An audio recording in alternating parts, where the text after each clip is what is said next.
Hello and welcome to the England B Team podcast, a football podcast brought to you by an Englishman who wasn't good enough to make it as a professional footballer and an Irishman who wasn't good enough to play for England. There we go. My name's Joe and this is my co-host Gareth, and we're here again to talk about all things football. So, episode 2. How are you feeling about the first episode? I'm feeling good. Yeah. I think from our point of view, I think we did a good job and it's pretty well received. Some good feedback.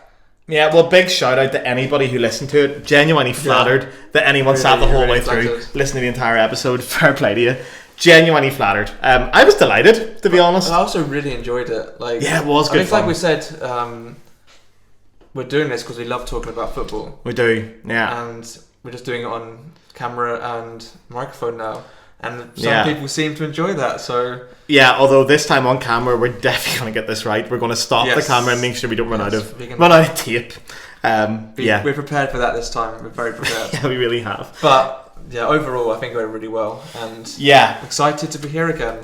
I'm delighted, and this is... it's great that we've got a second episode coming in. I'm very hyped for this one as well. This is going to be a good episode. Me too. But I think before we go on then, you want to say some stuff about... Yeah, so we recorded the first episode a while ago. Yeah, so I think it came out last Thursday, which was the 29th. Yeah. I think we recorded it at the beginning of June. We did, yeah. So moving forward, we're going to be saying, we're probably recording a week in advance. So obviously some of the stuff we spoke about in the last podcast was a little bit out of date. Out of date, yeah. I think we were speculating last time that Havertz wasn't going to leave, were we? Or I thought he was going to go to Madrid, because I thought he'd do really well there. And then he went to Arsenal.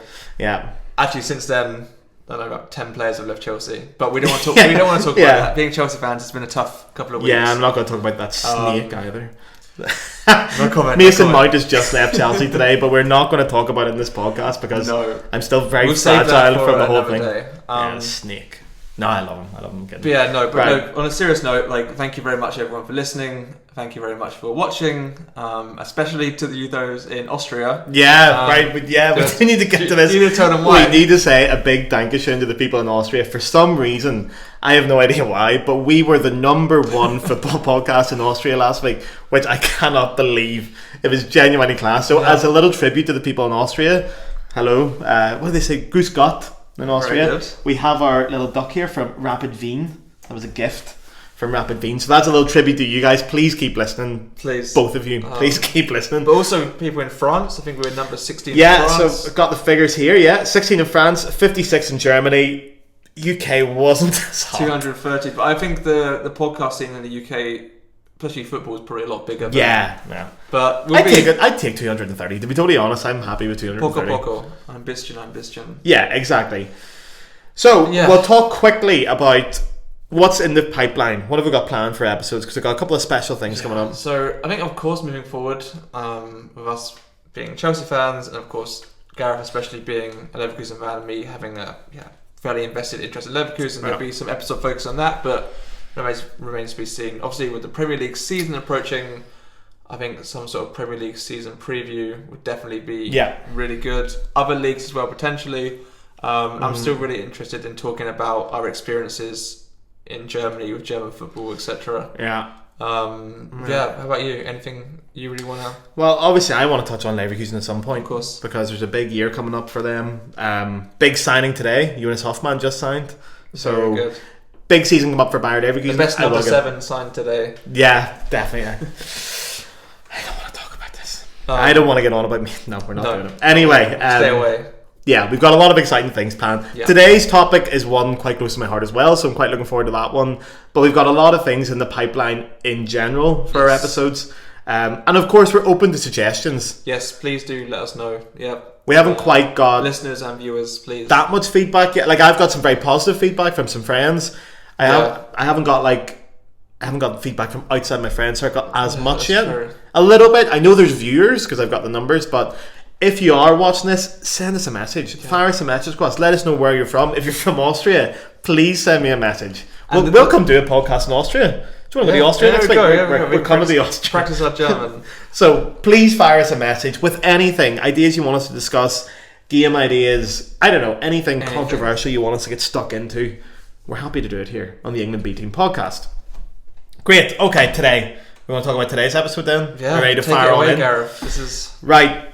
When we started talking about the idea for this, I don't know if you remember this actually, we haven't talked about this, but when we were throwing ideas together for this podcast, one of the things I was hoping to talk about was the general kind of, I don't want to say pub talk, but I mean the conversations you have around football and the more bizarre things, and I wanted to really dive into some of these topics. Now, one topic that has been particularly close to my heart over the years, and I've been down a rabbit hole on this you wouldn't believe in the last few weeks, is the imaginary header. That's the term I'm going to give it, okay? So what I mean by the imaginary header is when players, now I'm talking more pre-late 90s to early 90s. You see it less now, for sure. You do? No, well, for sure. Thank you for bringing that up. So back in the day, in the early 90s and before, you see players when they were going down the tunnel to come onto the pitch, they jump up and give it one of them. Now they would do it with conviction. They jump up and go. I can see it in Mike Bassett, England manager, for sure. Mike Bassett, the one, yeah. I can see it there entirely. Definitely. There's going to be an episode where we don't talk about Mike Bassett, but it's not this one. But yeah, so they did the up and at him. So I want to talk about that because it's gone, as you've just mentioned. That's not in the current football climate anymore, and it was worldwide. It was in Europe, it was across the world, it was lower leagues, upper leagues, and then over the period of a couple of years, it just disappeared. And there's no way that's just a coincidence. So I have went down a bit of a rabbit hole to try and find out answers in this.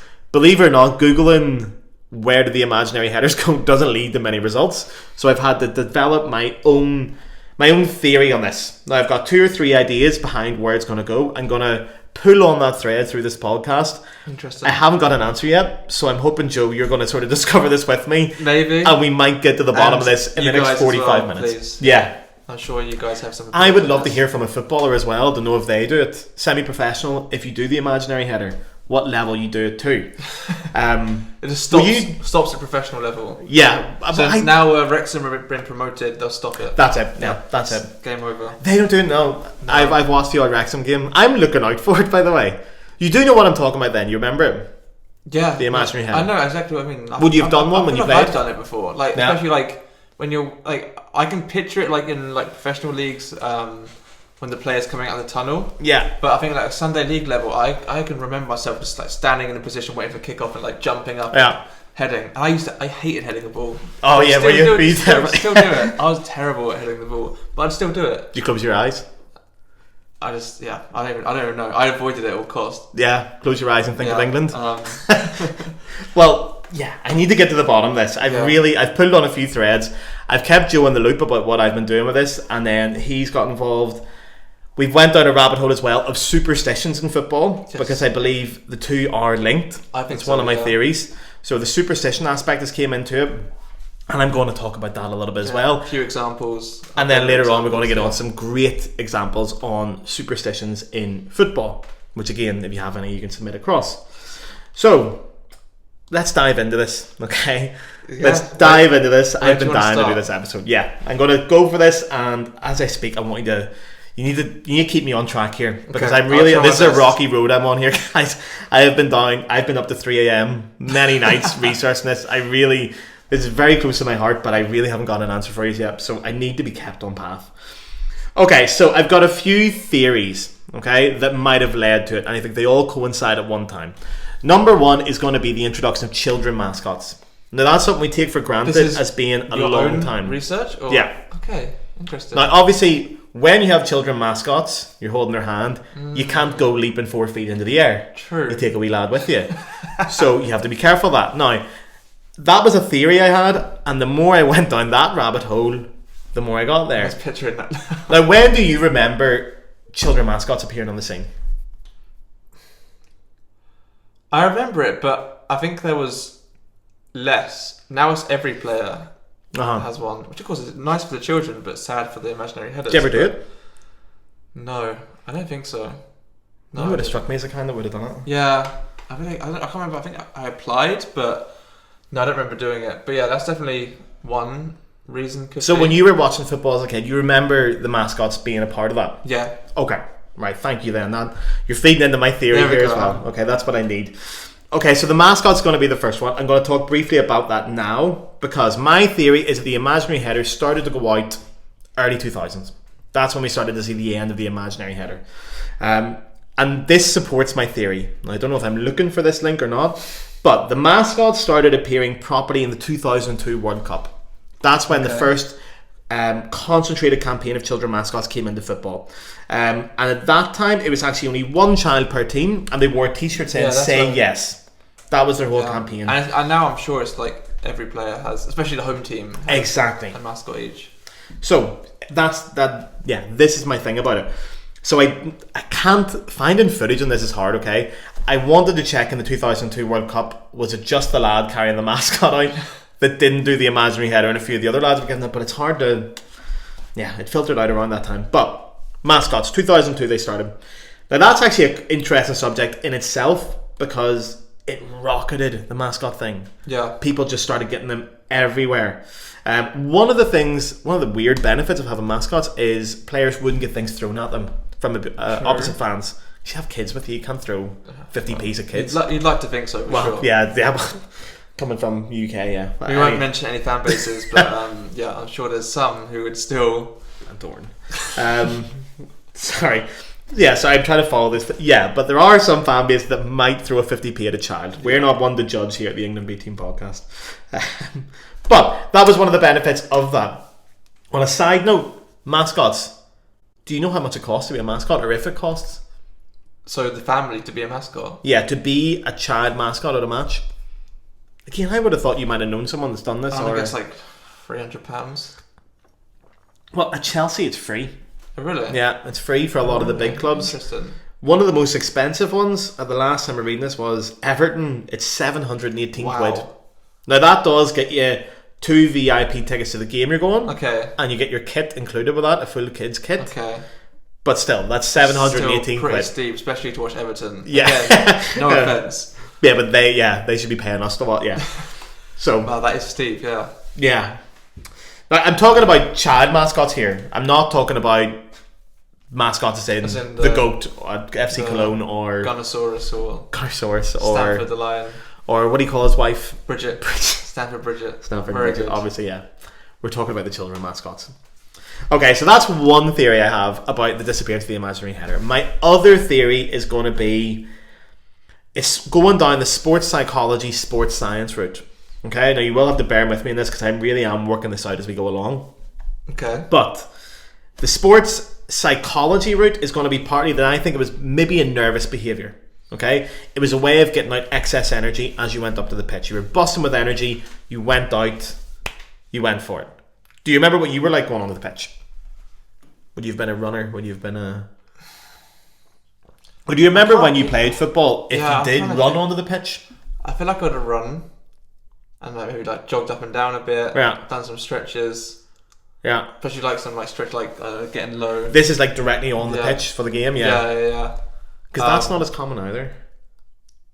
I'm glad you now it's I can't. Now you're really going into this topic. I can't picture now what the players do these days. Yeah, see. But I can really remember on Premier League years, for example, Premiership years, good show. The players sprinting onto the pitch. Yeah, they used to bolt on. Yeah. Or after they've done the handshakes between the teams, they'd run off. Yeah. There's also one as well. You would have got the huddle as well sometimes. Yeah. Well, that's still a thing, isn't it? Yeah. Celtic could do the huddle. I don't know who else does the huddle. But, so you kind of linked to nerves and... Yeah. Okay. I think that's a nervous energy you're trying to get out. And as the development of sports psychology has came along, we've realised, well, sports science as well plays into that, about optimal times for warm-up. Muscle activation, mental activation, it's all timed down to the minute. And we tend to find that the optimal time to be warmed up is no later than 10 minutes before the start of a game. So players don't have this nervous energy. They've got their pre-performance routine planned out. Yeah. Right from the moment they wake up, right to the moment they go on the pitch, they've got it all planned out. Yeah. And they don't have the need to get this extra energy out. So unless you're scheduling in a wee imaginary header, you're not going to be doing one. Yeah. Now that's a theory. So linked to energy. I mean, Jamie Vardy. Potentially. Jamie Vardy gets his energy from a couple of Red Bulls and. Was it 4 Red Bulls, isn't there, or something? Yeah. Something wild, but that's another good theory. So we have the mascots. We have. Yeah, and we're going to go into the nervous energy, and then the last one is just going to be the general structure, that's where it's sports science and psychology, the general structure of pre-match games, or pre-match routines for athletes. Now, there's a fine line between a superstition and a pre-performance routine. For sure. Okay? Yeah. So we're going to delve into that a little bit more about what that all means. Because, to be honest, it seems like a superstition is only a superstition when it doesn't work. And if it works, it's a pre-performance routine. Yeah, a superstition is always, like, typically something like... not always really niche, but it's usually like one thing or something. Yeah. Whereas a ritual is like a whole day thing. Exactly. Well, I don't know the science behind it or like the... But there is definitely a difference. There is. And yeah. But when you go down this rabbit hole, there's not a consensus on this yet. There's not much research into the imaginary header. This is your breakthrough in the football world. This is going to be it. I'm going to get rich off this. To study this and... Well, I will say, superstitions, there's a lot of different definitions of it, but one I got for sport is it's an irrational belief that link a behaviour to the outcome of an event. So if I do this, it will affect the event in that way. Do you have any? And if you don't do it, then... It will... Very important point. Yeah. The opposite will negatively affect it, and that's where it maybe starts to cross into dangerous territory, because that's where it controls you instead of you controlling it. True. Whereas a pre-match routine would be more like wake up at 6 a.m, go for a walk. Exactly. And if you don't do it, it's not the end of the world. It's just there we are. Yeah. See, now that you're saying that as if it's common sense, but that's not common sense. This is a debated topic still. Do you have any superstitions? No, I actually don't. Even with watching a team. You're not really, actually. When we've watched football together, you're pretty odd. Although you do turn your back on penalties sometimes, don't you? Yeah. I remember actually in the Champions League final in 2012, my superstition was every time I knocked on the TV, Bayern Munich would miss their penalty. I knocked on the last three, and they missed two. So there's a point to that. There we go, 60. But then, if you're thinking when you're doing that, I know this obviously isn't working, but I don't want to take the chance. Exactly, yeah. See, and that's where... It's a bit like your superstition. Last week you mentioned that... if I go to pay Chelsea to score. Yeah, that's not a superstition, that's fact. Yeah, sure. Chelsea know that, yeah. Not last season, no. Yeah, I've done it 400 times. Nothing could have made Chelsea score last season. No, oh god, we'll not get into that either. But yeah, okay, so superstitions are a really interesting topic. Sure. They're fantastic, and we've both got some great examples. And I will talk about that as a little side thing in the later part of the podcast. But I do just want to finish then this rabbit hole I'm going down. To set you all up, I want you all to be thinking... Maybe there's people out here who've also been up until 3 a.m. researching this. I'm sure I really doubt that. Or like doing I really doubt that. University dissertations on this, PhDs. If someone's done a PhD in the imaginary header, please get on to me. Please get on to me. Either check... it's been the bane of my existence. What's that website? There's like you could check like... old university papers. I can't remember what it's called, but you have to sign up for that, don't you? Okay. I think when you're a student, you get that for free. But if you want to get it outside of being a student, it's a couple of £100.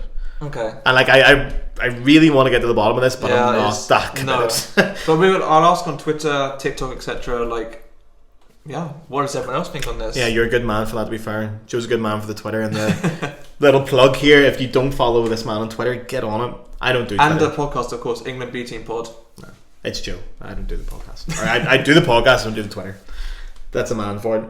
Right, let me finish this rabbit hole here, because in about 5 minutes we're going to cut briefly so the camera doesn't run out of tape. So I'm on a limit here, right? And I'm getting to this. So when we're talking about sports psychology, okay? Sports psychology and sports science, they've been about since the 20s, okay? But they didn't really enter the mainstream until the 90s. The Premier League especially. One of the main reasons for that, money. Premier League got big money from broadcasting. They can afford to set up a sports psychology or sports science department. Very commonplace these days amongst football teams, but back in the day it wasn't. Again, so that's why we didn't go professional, because we didn't have that. That's when it. We were... Yeah, nobody told me to stop doing imaginary headers. There we go. I was just doing them. I never did an. And this is why we're on a podcast talking about it instead of... Exactly. Thank you. So, one thing, a book I read for a while, a book that I've read quite a few times, because my normal job is a musician, and sports psychology and musician psychology are very similar, because we're talking about high performance, working under stress, working under pressure, delivering in one moment. You train for a long time to deliver in one moment or one period of time. So the psychology is very similar.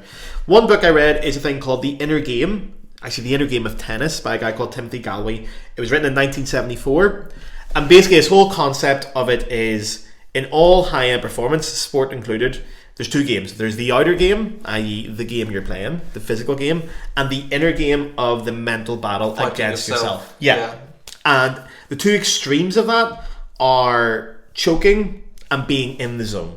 These are the two things, and they can really affect the performance. Like we think about, like as England fans, we talk about choking. How many penalties have England missed? And you think, second nature. How did you do that? You're a trained professional footballer. How do you do England that? Against German penalties, for example. It's like even if you're like from different generations, it's just still. It's ingrained in you. This is all leading into it. So when Galway wrote that book, that was the general idea. It brought this idea of the inner game, the mental game of sport being as important as the physical game. It brought it into the mainstream, and the 90s sort of saw the development of that a little bit. One of the first people to sort of bring it in, the first sports psychology department, I have this written down somewhere, is a guy called Chris Barnes, I think, for Borough in 97. So it's still late. We're talking 97 before teams started getting full sports psychology and science departments as part of their setup. It's commonplace nowadays. Like Southgate's talked about it as well with England.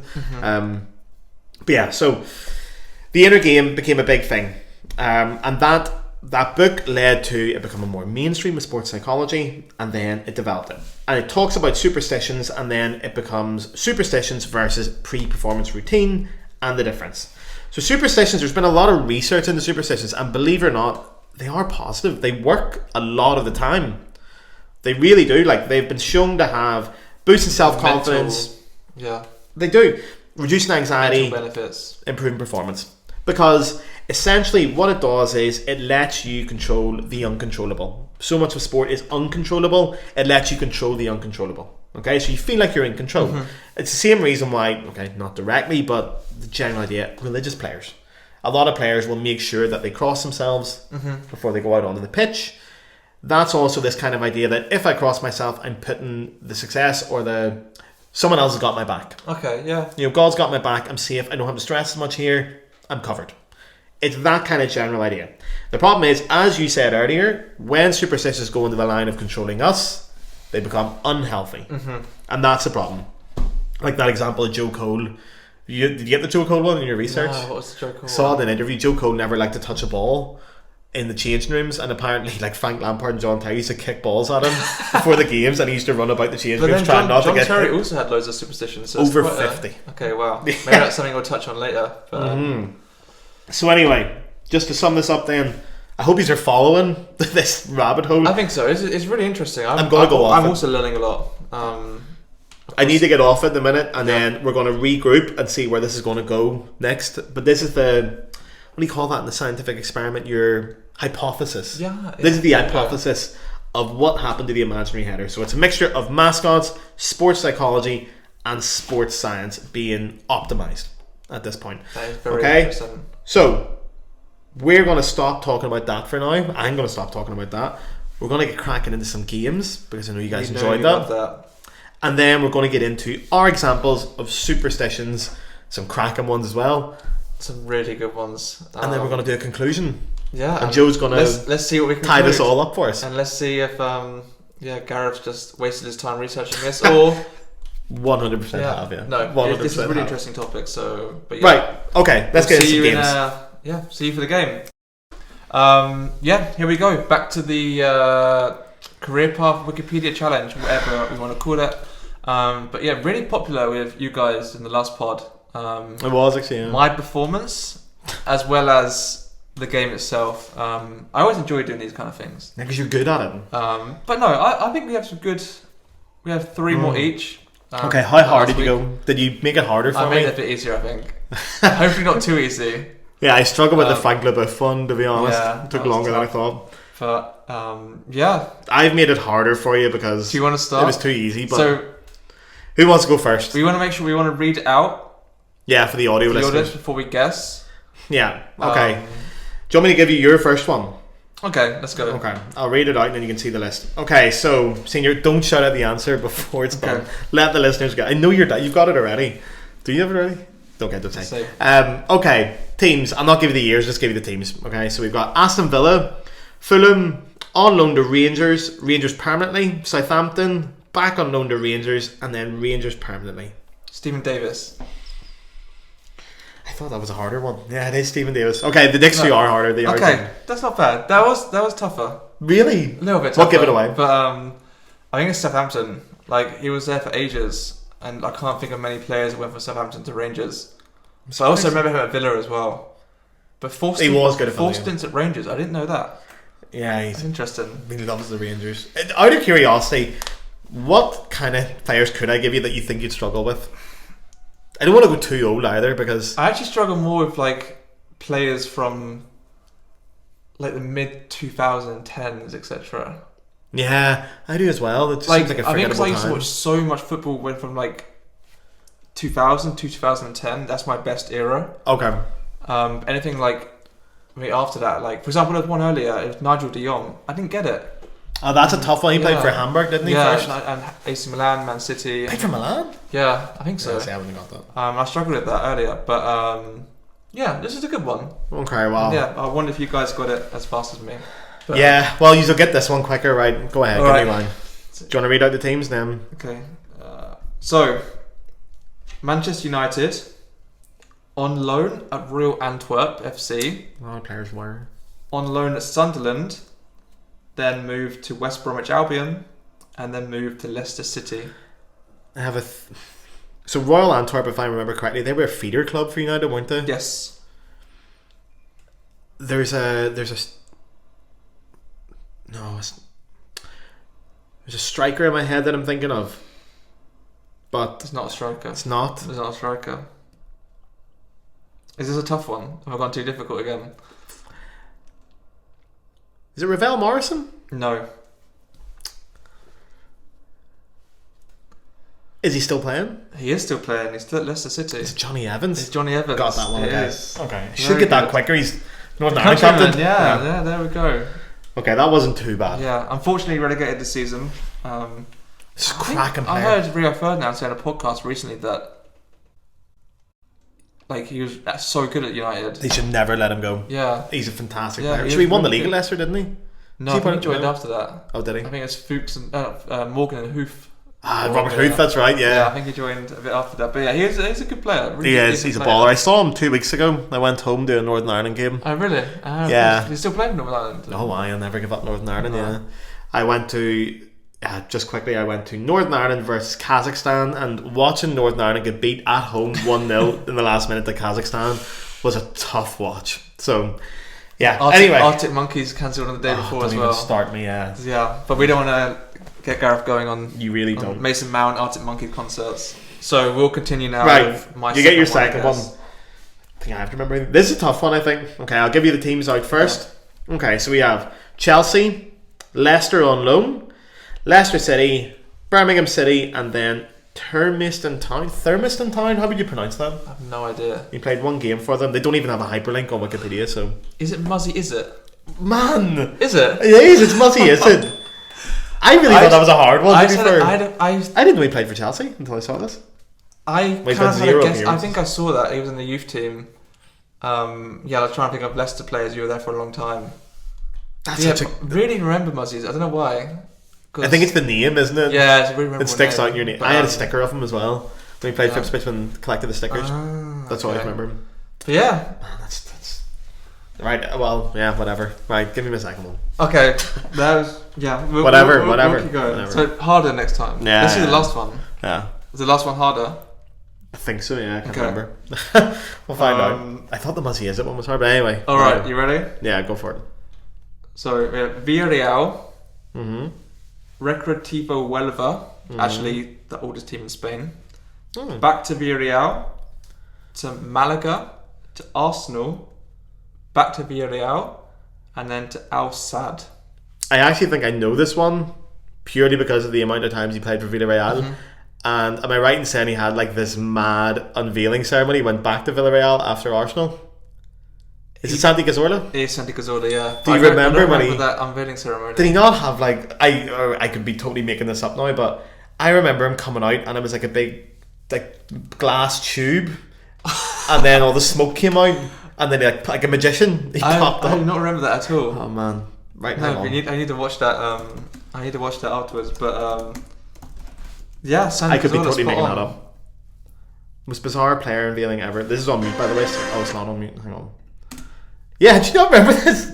Wow, They had like the big smoke thing. This at all. And then there's an actual BJ. We need to There's an actual BJ. I gotta skip forward. Let you see that. Yeah, and then he's just standing there. We need to link this with our. Yeah, I'll try and put this up for you guys in the corner. This is even more interesting than the. Well, I'll attach this video and we'll get sued by Villarreal. Interesting. That is unbelievable. There you are. Santi Cazorla, there we go. Great player, to be fair. So good. Didn't know he went to. Is that Saudi Arabia? Qatar. Is he still there? No, I think he left. I think he's not retired, but I think his contract ended this year. Okay. I think it's the team that Xavi used to manage actually before Barcelona. Oh. I think. Don't hold me to that, but yeah, That's a great good one. player, 2-footed. Joined baller. Malaga when they had their they had a good team, yeah. financial investment for like Santi Cazorla, Joaquin. Was Vanessa Roy there as well? Vanessa Roy, Roque Santa Cruz, and then Santa Cruz was there? Yeah. Class. Who else? Like Jeremy Toulalan, you remember him? I love Jeremy Toulalan. Yeah, then all went wrong from there for Malaga, but it did, we could do an episode on that as well. I would love to. There's another Malaga podcast which is really good called the Geary Cast. Yeah, he's amazing. Some of them are also listening. Yeah, so, huge shout out to him. He's fantastic. I watch him every day. But yeah. Class, right. Well, yeah, we will get to a La Liga episode as well because Joe's a bit of a La Liga expert. I know nothing about it, so. But yeah, okay, number 3. Continue with the last one more each. Okay, you're going to have the answer before you. I can't remember if I know the answer. Okay, Chelsea, Leeds United, Rotherham United, Millwall, St Johnstone out in Scotland, and Bristol City. Do you know it straight away? I do know it. It's Jody Morris. It is Jody Morris. Man, I need to make these harder. But no, these were definitely trickier. I might know. I mean, I hope you guys had enough time to guess. Maybe they need to pause it maybe before. Yeah, well, there should be the wee logo underneath. Yeah, that's true. There should be. It depends. But yeah, guess as quickly. They were good ones. Don't patronise. I'm not patronising you. But let's go for maybe your last one's a bit trickier now. Yeah, it probably is. So he started at Bury FC, then went to Preston, to Portsmouth, on loan to Burnley, to Leicester, to Middlesbrough, to Derby, back to Preston, and then ended his career on loan at Tranmere. I think he's retired. That is a tough one. Is it the kind of like... This is kind of one where you need the games and goals next to it. Yeah, is the Portsmouth era, are we talking like that Peter Crouch, Jermaine Defoe, Lissana Diarra era? You know, like maybe, when they were good? You remember when they were playing in Europe and stuff? Yeah, maybe 2080 kind of time. Yeah, I'm not sure. I actually have the No, I'll get it. It's obvious it's an English player. Yes, he did play for England actually. Is it David Nugent? David Nugent. There we go. I remember that one goal he scored against I saw a podcast. Andorra, wasn't it? Yeah, and Jermaine Defoe was not happy about that. Oh yeah, because he posted his goal. Stole it from him. But yeah, David Nugent. Okay, I'm kind of happy I got that. Spell was at Leicester, probably. I think although they were in the Championship at the time, were they? Or were they? I think so. Yeah. Or maybe he came for one season in the Premier League, but I can't believe he played for England. One game, one goal for England. That's a podcast episode in itself. Is people who played one time for England. Yeah. One cap for England. There's a lot of players. Jay Bothroyd as well. Jay Bothroyd played for England. He did, yeah. Hudson-Odoi only played 3 times, I think. But, true. But yeah, there we go. Right, well there we are. We're going to do a few more of these for our TikTok as well. These are very popular with you guys. Any other games that you're interested in, like football tic-tac-toe, for that we need you guys to send in your boards. It'd be great if someone did. Yeah. We can get our camera woman to read it out to us. But yeah, if someone submitted one, that'd be great. Yes. Or if you have an idea, if you want to see us challenge or throw us a challenge, give it a go. Challenge him. Okay, give him something hard to do. I'll even read it out for you. I'll give you one. But you guys give me one to give him because I'm shy at it. You're good at it. So you can submit ones to us. Instagram, TikTok is an advert now. Instagram, TikTok, Twitter, YouTube comments, anything you can find. Message us if you're our friends. So phone us. Phone us. Give us a ring. Email. Bring us round for a coffee. We'll be there. We'll meet you in the pub. We'll talk about it. Anyway, right, we're done. Is that it? Yes. Are we going into superstitions now? Yes, we'll go to superstitions with some examples and conclusion, I think. I can't stop thinking about the imaginary headers. But anyway, right, we're going to get back into superstitions. Yes. Alright then, continuing on with the topic of superstitions, pre-match routines, pre-match rituals, but I think this part is more superstitions. Yeah. And we have quite a few examples because it seems to be fairly common in football that people have their pre-match superstitions. Yeah. Like I said, I didn't really have any, and you mentioned that you didn't. When I played football, I didn't. Do you know, I actually had a big one. I had a lot when I perform. I still do have quite a few when I perform. Some of them are like music. Sorry, not dissimilar to football, but you know, I won't eat when I'm playing. Okay. But that's more a nervous thing. But one superstition I did have, which I kept for a while, is when I studied in Paris. Anytime I had a big concert, the last rehearsal, so the dress rehearsal, I would always wear a Northern Ireland football top. Now that was not just a superstition. That was like this is where we're verging on the line between two, and a couple of these are the same thing. It's not a superstition, as I believe if I don't wear it, it's going to be worse, but wearing it sort of gave me this confidence and this attachment and this like when you're in Paris and you're with all these amazing musicians, it made me feel very grounded and very like, oh yeah, no, I've got my Northern Ireland top. You. Yeah, and I'm back to Belfast, and it just brought me, it grinds me. Yeah, it puts me in a good, which I think a lot of these are going. Yeah. So we've looked up a couple of examples each. Do you want to get the ball rolling? Because we actually don't know what we've looked up with each other's ones, so I'm curious to see what you've dug up. Yeah, I mean, the first one that I saw online was, I'm not sure how true it is, but Wayne Rooney ate Coco Pops before every game. I don't know if that's a superstition or just Rooney being Rooney, but Rooney's that old school footballer. You can definitely see Wayne Rooney talking in the Coco Pops like, and punching a wall before he goes in. No, one that I saw, again, I'm not sure. Does that every game he had Coco Pops? That's what it said online. Okay. I'm not sure how, especially these first two, I'm not sure how verified they are. Okay. If anyone knows Wayne Rooney. Yeah, Rooney or Thibaut Courtois, this is my next one. So apparently, excuse me, I need to read this part, but he'd always enter the stadium corridor at a certain time. He'd then text his other half that he's changing clothes and she shouldn't text him anymore now because he's getting ready for the game. And don't text him until after the game. Yeah.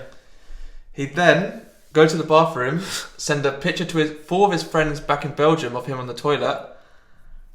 And then when he's getting dressed, he does his left foot and left hand first. So left boot, left sock, left boot, left golden glove. Yeah. And left leg of his trousers. That is part of his.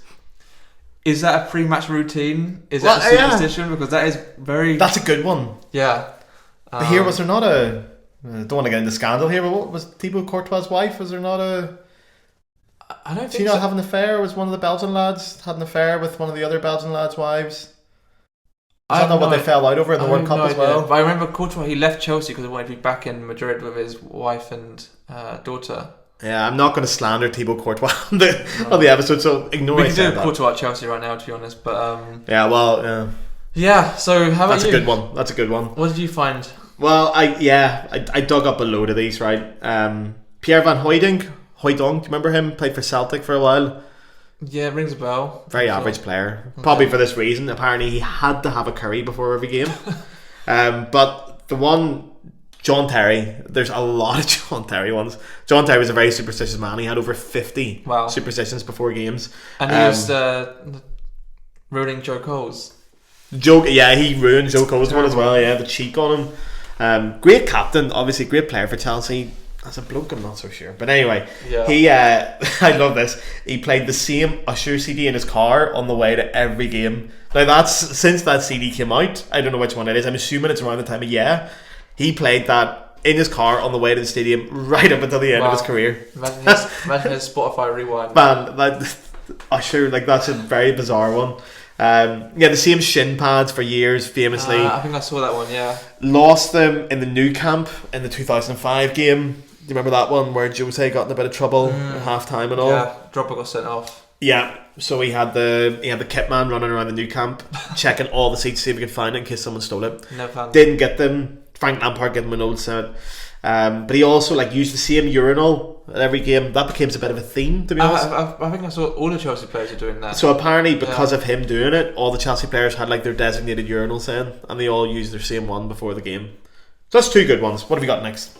So going to one that's definitely more official, very well known, and even admitted by the man himself. It is former Spanish manager Luis Aragonés. Yeah. Who, again, controversial guy, but just talking purely on football, purely on superstitions. He had, I think it described as a fear or an absolute dislike, hate of the colour yellow, which apparently is fairly common in Spain. Yeah, well, the Spanish flag has yellow on it, doesn't it? Apparently yellow is a very unlucky colour there. So what did he do to combat that? So one time Raúl turned up to, I think it was the 2006 World Cup camp in yellow and wasn't allowed in. Seriously? He had to change his shirt. He was shouting like, Raúl, take it off. Training cones, replaced all the yellow training cones. When they arrived in Germany for the 2006 World Cup, they were greeted and given a bouquet of yellow flowers, and he refused them. That was deliberate. There's no way they didn't know that when they gave him that bouquet. And actually, I don't know if you remember that Spain's 2008 away shirt was kind of yellow. Oh, it was like a dark blue. No, it was like goldish colour. But for him, he described it as mustard. I'm not sure. It is mustard. It is mustard, to be fair. Yeah. That was quite a controversial. Remember that team? Yeah. Controversial kit selection. But then for the home kit, does it not have yellow trim on it, or was it just red? It was red and black, wasn't it? It had blue. It was red and navy. There was a bit of yellow on it. Well, of course, like the logo and the flag. I think the numbers were anything like real yellow. Okay. He did not like it. And again, apparently it's a Spanish thing. But changing all the cones. That's mental. There's probably more. But I mean, he won the. Euros in 2008 with Spain. So this is it. It's a superstition until it works. Yeah, and then it's a routine. And he also managed Atletico multiple times. I think he won La Liga with them. Luis Aragonés and the That's a really good one. I think I'm aware of that one, but I didn't know all that stuff about it. Yeah, I'm not sure if who's a Spain manager now? I can't think. We should really know that running a football podcast. Yeah, I should really know that. But you should know that definitely. It's I forgot his name. He was the under-21s manager. I'm not sure if he follows the same theory, but I thought you were going to say I'm not sure he follows this podcast. I don't think he maybe maybe he does, but hola. Yeah, there we go. How about you? What have you got next? I've got some stupid ones. I'm going to rattle through a few of these. Rio Ferdinand smashed a bottle of water over his head, jumped over the white line, and ran to the corner flag. Sorry, that was every game. But one of my favourites, Colo Touré. Do you know this one? This is mental. So Colo Touré, like a lot of players think Zlatan had the same thing. Ronaldo did it at one of the Euros. I think it was 2016. Had to be the last player out of the changing room and onto the pitch. And as he was coming out in a 2009 game against Barcelona at the Nou Camp, as he was walking up, William Gallas was ahead of him and had a bit of an injury as just before they got to the pitch and had to go off for treatment. And Touré refused to go on the pitch until Gallas was treated. So Arsenal started the game with 9 men, and he got a yellow card for it because I'm not going onto that pitch until. Do you know what game he was against? Barcelona. So you mentioned and that's a mad one. Yeah. That's taking it far. But great player as well. Yeah, one of those trivia. I was thinking of actually doing him for the. Would have got it straight away. It's one of my favourite football trivia ones, but you got the answer now, so you didn't get the answer. But the only player who've played in the Merseyside Derby, Manchester Derby, Old Firm Derby, and North London Derby was Colo Touré. He's the only one who's played in all 4. True, wow. Andreas Kanchelskis is also uses that for Manchester Derby, Old Firm, and Merseyside, I think. Okay. But he didn't do the North London Derby. And he had a great song as well. Bit of trivia. So that's a good one. You listen to this podcast for the trivia, the anecdotes, all of this. Yeah. This is what we do at 3 o'clock in the morning. Spending way too much of our time on this. Pippo Inzaghi, the man famously born offside, Filippo Inzaghi, apparently had a special set of biscuits he used to eat before every game and had to leave 2 in the packet. Not bad. Interesting. But here's a couple of. This one I like. There's a good one as well. So former Wimbledon defender Melvin Kamara. Not familiar with him. No, that would have been a good one. Yeah. He watched the old Willy Wonka and the Chocolate Factory before every game. And he said that the new one, when it came out, the Johnny Depp one, offended him, so he refused to watch it. So he sat down. Did he say why he watched this? No, just said it calmed his nerves. Was apparently thinking like relaxing before a game. Do you have any like movie or film or TV show you'd watch to calm my nerves, or just or like if you're having like a bad day, what would be your go-to? Oh, that's a good one. I want to say a football movie, but it's not true. No, me neither. Mike Bassett, but I only watch that when England are playing. 500 Days of Summer used to be one for me. Never heard of it. The Zooey Deschanel? No. And Joseph Gordon. Oh, I'm terrible at films, I'm sorry. Yeah, but mine would be probably Peep Show episode. I'm not sure which one, but any sort of Peep Show episodes. Football references and that as well, to be fair. Quite dated ones, but yeah. Okay, yeah. I'll throw you off one more too. Adrian Mutu, I didn't know this, put basil in his socks before every game because... At least it wasn't some other substance. Well, yeah, exactly. Basil in his socks, I did on it, yeah. Apparently, a group of Romanian witches threatened him. So after that, he said they threatened to curse his girlfriend. So he said, "I'm gonna put basil in my socks, and I'm gonna put basil in my socks and flour up my nose." Not sure it works, but yeah. And last one, just because my favorite, I'm gonna make a mess of this name. Valery Lobanovsky used to manage Dynamo Kiev, the Ukraine, the Ukraine and the Soviet Union. Always insisted on having one ginger player in the squad at all times. So you could have made it. If I was born in the Soviet Union, or if Dynamo Kiev were looking at a right back, I could have. There we go. That is intense. What's your favourite? I mean, the Colo Torre one is great. Like, it's just pure stubbornness. It is, yeah. Like, I mean, that goes further than Superstition. That's always like that's just like intense. Like, yeah, I love that one. I'm a big fan of that Coco Pop one. I haven't stopped thinking about that. I do have one more actually. Oh, go! Give me. Not sure if this is a Superstition, but before the 2012 Champions League final, I don't know if you remember Solomon Kalou's haircut. He put never forget that. Yeah, spider in the back of his head. It was the most bizarre thing. Yeah, I don't think he was really known for that many outrageous haircuts before, but he said in another podcast interview, he said that it resembled Chelsea that season because spiders never give up and they try and grab stuff. Is that true? That's what he said. I've never known a spider being they're known for their tenacity. But then also in the pre-match interview, post-match interview with Kalou, I think it's with and Mikel as well, Jeff Shrees. Mikel was like, yes, this was the reason we won. I think I remember that, saying, I remember seeing that haircut on TV and going, what the fuck, man? Like, seriously? But it worked.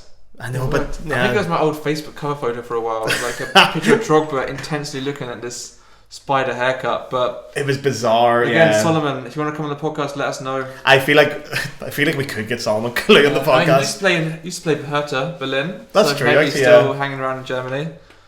Yeah, he's definitely hanging around somewhere, isn't he? But yeah, again, very underrated player. I don't know. I thought he was a donkey, but I saw it. He was actually really good. Yeah, but I never really knew where he played. Was he a winger? Was he a forward? Did he really?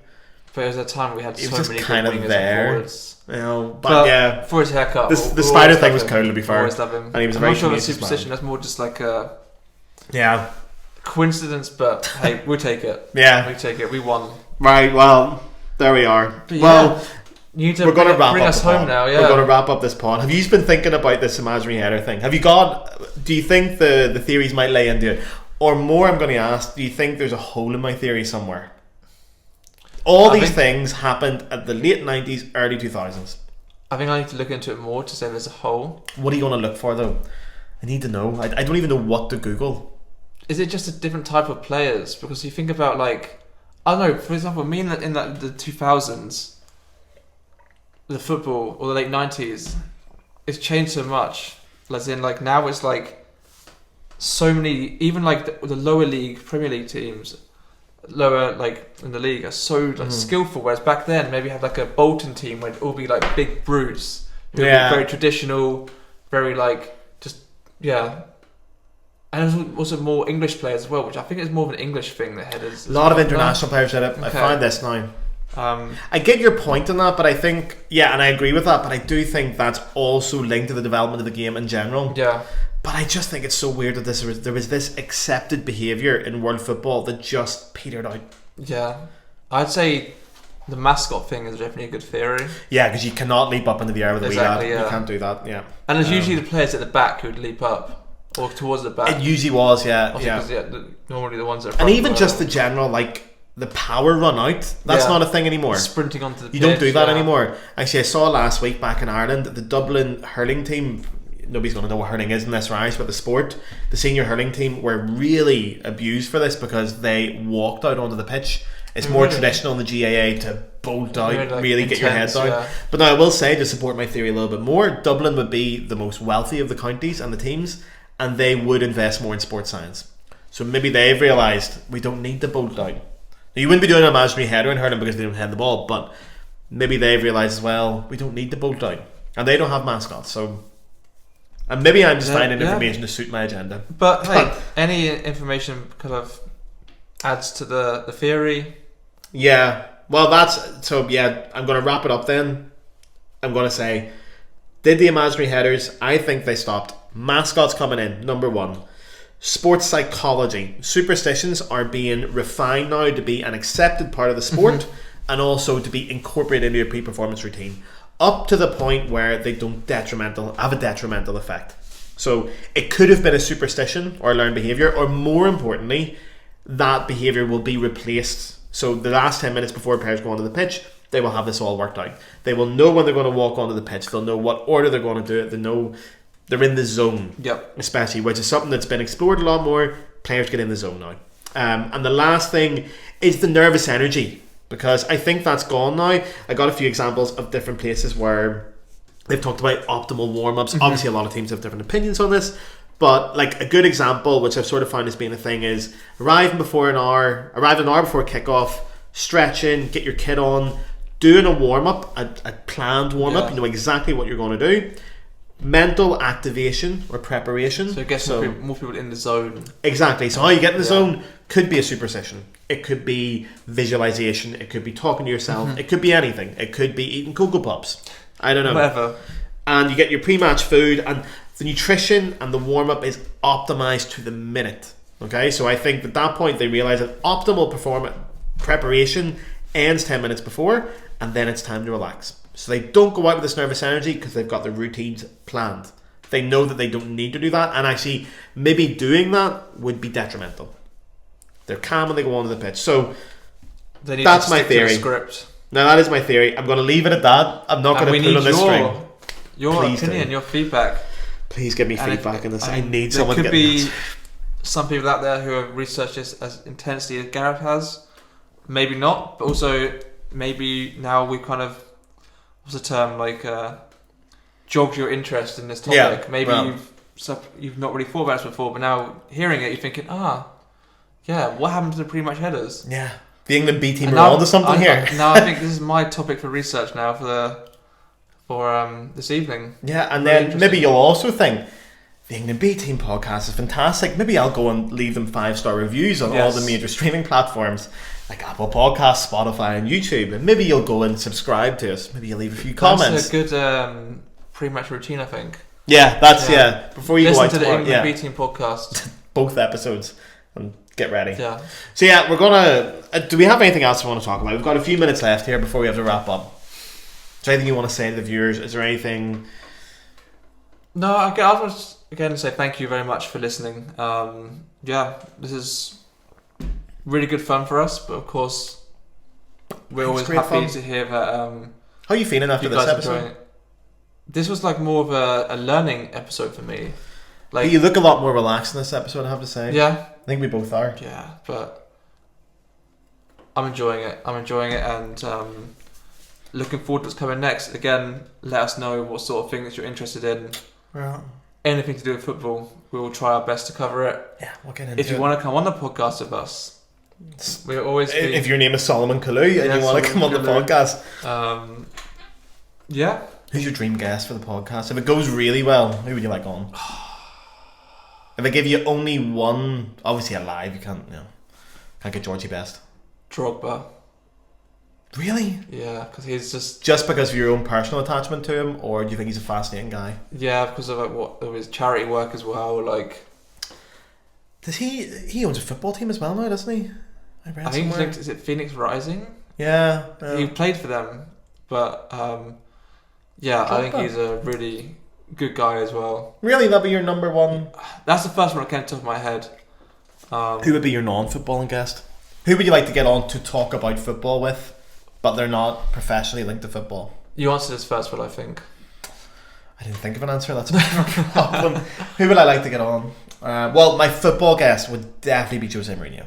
Yeah, that's without a doubt. Jose, I need to get talking We'd to learn him. a lot. We would, and I think he'd learn a bit as well. Jose would learn some stuff. Yeah, good or bad. Maybe he doesn't know what happened to the imaginary header either. Yeah, I'm sure back in his time that was something his players did. He wouldn't have done a imaginary header. I don't think he would have been a. But maybe that's something we think about for next time. Who we want to get on the podcast that isn't a professional footballer. Who's my non? Yeah, I can't think of one, to be honest. It's quite hard to think of at the minute. We'll bring that back around for next week, I reckon. Yeah, I was going to say Alex Turner from the Arctic Monkeys, but I'm still not in speaking terms with Alex after what happened. So I can't tolerate that either. But that would be a good one because he's a big Sheffield Wednesday fan. Okay, interesting. I think I'd like to talk lower Sheffield league, Wednesday. Lower league feels episode. Could be in for a time. Well, yeah. But yeah, there we go. Episode 2 done. We going to get out of here then? Are we wrapping this up? Yeah. We've got a few minutes. We're good then. We're good for time. And we've got the whole video. We've got the whole thing of video. Fingers crossed. We haven't seen this one yet. This third part. If this is following an apology, this is going to be really embarrassing. Yeah, but no, we got this. Yeah. No more apology videos. I think we're done with them. Podcast number 2. Smooth. In the bag. Successful. Yeah, and, right. Then go follow us. Yeah, follow us. Tweet us. TikTok us. I don't know if that's a verb. But get me a game to give him as well, please. Yeah, because it's too easy and it's driving me mad. It's driving me mad. Right, let's get out of here. Yep. Cheerio, everyone. Thanks, everyone. Bye-bye.